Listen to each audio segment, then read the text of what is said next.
वज़ीर-ए-आज़म नरेंद्र मोदी हफ्ते को 2 रोज़ा दौरे पर आसाम पहुंचेंगे और इस दौरान वो 11,599 करोड़ रुपए के प्रोजेक्टों का इफ्तिताह और संग बुनियाद रखेंगे। रियासत के वज़ीर आला हेमंत बिस्वा शर्मा ने जुमे को ये इत्तला दी। मिस्टर मोदी के दौरे के बारे में देसपुर के लोक सेवा भवन में एक प्रेस कॉन्फ्रेंस से खिताब करते हुए इन्होंने ऐलान किया कि वज़ीर-ए-आज़म कल शाम 7:30 पर गुवाहाटी पहुंचेंगे।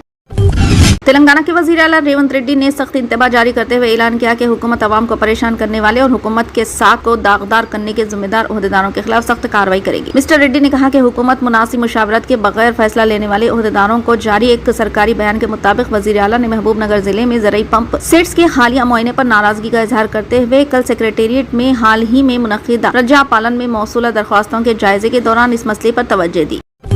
तेलंगाना के वज़ीर आला रेवंत रेड्डी ने कहा कि हुकूमत का इरादा खवातीन को इज्जत नफ्स के साथ जिंदगी गुजारने में मदद फराहम करना है। इन्होंने जुमे को इंद्रावली मंडल के केसलापुर गांव में मुनक्किदा एक प्रोग्राम में सेल्फ हेल्प ग्रुप के अरकान से बातचीत की। इस मौके पर खिताब करते हुए रेड्डी ने कहा कि जल्द ही LPG सिलेंडर 500 रुपए में दिया जाएगा। इन्होंने यकीन दिलाया कि रोजी रोटी फराहम करने के लिए यूनिफॉर्म की सिलाई का काम ग्रुपों को तफवीज़ किया जाएगा। इन्होंने ग्रुपों में 60 करोड़ रुपए के कर्जे तकसीम किए, जबकि किसान प्रोड्यूसर्स तंजीमों को 25 लाख रुपए। इन्होंने मैदान में बेहतरीन कारकर्दगी का मुजाहरा करने वाली तंजीमों की तारीफ की।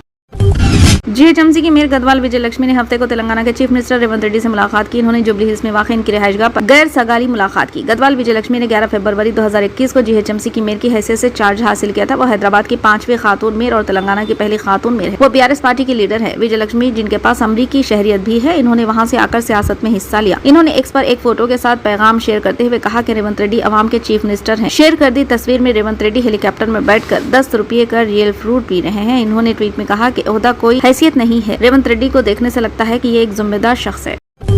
भारत राष्ट्रीय समिति के सीनियर लीडर और साबिक deputy chief minister T Rajaiah ने हफ्ता 3 फरवरी को पार्टी को अपना इस्तीफा पेश कर दिया। मुल्क में लोकसभा इंतखाबात के करीब राज्य जिन्होंने वरंगल लोकसभा सीट के लिए इंतखाब लड़ने का इरादा किया था, पार्टी से इस्तीफा देने के अपने फैसले की वजह पार्टी क़यादत की तरफ से जवाबी रद्द-ए-अमल की कमी का हवाला दिया। ये सूरत-ए-हाल गुलाबी पार्टी के लिए एक अहम चैलेंज पेश करती है, क्योंकि वो आने वाले लोकसभा इंतखाबात और इसके बाद मेंबरान पार्लियामेंट सीटों के लिए उम्मीदवारों के इंतखाब के अमल के लिए खुद को तैयार कर रही है। कई मीडिया रिपोर्ट्स है कि राजैया बहुत जल्द हुक्मरान कांग्रेस पार्टी में शामिल हो सकते हैं। BRS के कारगुजार सदर KT रामाराव ने जुमा को स्टाफ नर्सों और पुलिस कांस्टेबल की मुलाजिमतों की भर्ती का क्रेडिट लेने पर कांग्रेस पर तनकीद की। KT रामाराव ने एक्स पर कहा कि 6,956 स्टाफ नर्सों और 15,750 पुलिस कांस्टेबलों की भर्ती KCR हुकूमत ने मुकम्मिल की थी, लेकिन बदकिस्मती से हम इंतखाबी ज़ाब्ते की वजह से नताइज नहीं कर सके। BRS के कारगुजार सदर ने मजीद कहा कि अब कांग्रेस हुकूमत, जिसका भर्ती से कोई लेना देना नहीं था, लोगों को ये यकीन दिलाने के लिए बेवकूफ बनाना चाहती है कि इन्होंने ये किया है। रामाराव ने इल्जाम लगाया कि बेशर्मी की बात तो यह है कि नए चीफ मिनिस्टर झूठ बोल रहे हैं।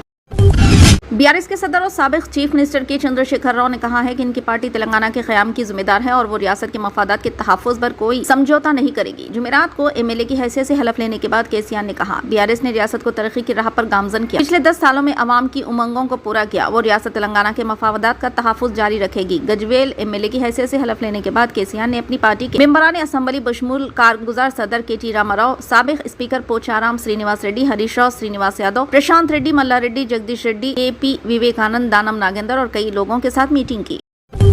लोकसभा मेंबर पार्लियामेंट असदुद्दीन ओवैसी ने मरकजी हुकूमत पर सख्त तनकीद की। इन्होंने कहा कि मुल्क के 17 करोड़ मुसलमान नाराज है। हुकूमत अपनी पॉलिसियों की बुनियाद पर मुसलमानों को पसमानदा कर रही है। इन्होंने कहा कि 17 करोड़ शहरियों के ज़हनों में अदम एतमाद पैदा करना मुहलिक है। ओवैसी ने अयोध्या में राम मंदिर की तामीर के बाद 22 जनवरी को हुई प्रण प्रतिष्ठा की तकरीब के तनाजुर में कहा, ऐसा लगता है कि PM मोदी जमहूरी मुल्क के वज़ीर-ए-आज़म नहीं बल्कि पुजारी या शहंशाह बन चुके हैं। ओवैसी ने कहा कि आज 17 करोड़ मुसलमानों की हालत वही है जो हिटलर के दौर में यहूदियों की थी। इन्होंने कहा कि मुल्क की जमहूरियत खोखली हो चुकी। शहरियत तरमीमी कानून CAA का हवाला देते हुए ओवैसी ने कहा इन खवानीन को मजहब से जोड़ना खतरनाक है। इन्होंने कहा कि हुकूमत हिमाचल की मुस्लिम आबादी को बांग्लादेशी बताती है, जो काबिल एतराज है। शायराना अंदाज में अहमद फराज के शेर का हवाला देते हुए इन्होंने तनकीद की और कहा कि PM मोदी के दौर में मुस्लिम आबादी के जहनों में अदम एतमाद पैदा हुआ है। मसीहों के जब भी आवाज दी है पलट कर आ गए बार खातिल, वहाँ क्या दाद ख्वाबी क्या गवाही, जहाँ हूँ मुसन्निफों के यार खातिल। ओवैसी ने पार्लियामेंट के बजट इजलास में मरकजी हुकूमत से कई सवालात भी किए।